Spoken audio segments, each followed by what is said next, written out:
Hi guys, ഞാൻ ഇന്നൊരു നോമ്പ് തുറക്ക് പോവാണ് കേട്ടോ. അപ്പോൾ നിങ്ങൾ വിചാരിക്കും ഞാൻ നോമ്പൊക്കെ എടുത്തിട്ട് ഫ്രണ്ട്സിൻ്റെ വീട്ടിലൊക്കെ പോവായിരിക്കുന്നു. അങ്ങനെയല്ല, ഞാൻ ഇന്ന് മുഹമ്മദ് അലി റോഡിൽ പോവാണ്. ഇത് ലൊക്കേഷൻ വരുന്നത് മുംബൈയിലെ മസ്ജിദ് റെയിൽവേ സ്റ്റേഷനിൽ നിന്ന് കുറച്ചങ്ങോട്ട് നടക്കാനേ ഉള്ളൂ കേട്ടോ.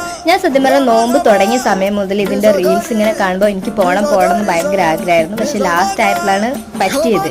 അങ്ങനെ ഞാൻ അവിടെ എത്തിയപ്പോഴാണ് എൻ്റെ കണ്ണ് തള്ളിപ്പോയി. സത്യം പറഞ്ഞാൽ തിരക്കൊക്കെ കണ്ടിട്ട് ഞാൻ കുറേ സാധനങ്ങൾ ട്രൈ ചെയ്ത് പലതും ഞാൻ വീഡിയോ എടുക്കാൻ തന്നെ മറന്നുപോയി. ഫുഡ് ആർത്തി കൊണ്ട് ഞാൻ മറന്നുപോയത്.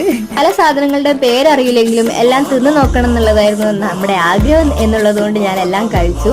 എല്ലാം ഒന്നുമില്ല, കുറച്ചൊന്നും കാണുമ്പോൾ തിന്നാൻ വേണ്ടി തോന്നൂല, അതൊന്നും കഴിച്ചില്ല. പിന്നെ ചിക്കൻ ഇങ്ങനെ പച്ച മഞ്ഞ നീല കളറിലൊക്കെ തൂക്കിയിട്ടിരിക്കുന്നത് മധുരമുള്ള തിന്നുന്നത്. ഞാൻ അവസാനമായിട്ട് ചിക്കൻ കാലം ഓർഡർ ചെയ്ത് അതെനിക്ക് തിന്നാനും പറ്റിയില്ല, കാരണം എൻ്റെ വയറ് വിളിച്ചായിരുന്നു. അപ്പോഴേക്കും ഒരു ബെസ്റ്റ് എക്സ്പീരിയൻസ് ആയിരുന്നു എനിക്ക് മുഹമ്മദ് അലി റോഡിൽ നിന്നുണ്ടായിരുന്നു. അപ്പോൾ വീഡിയോ ഇത്രയുള്ളൂ. എന്തായാലും എല്ലാവരും അവിടേക്ക് പോവുക. ബൈ.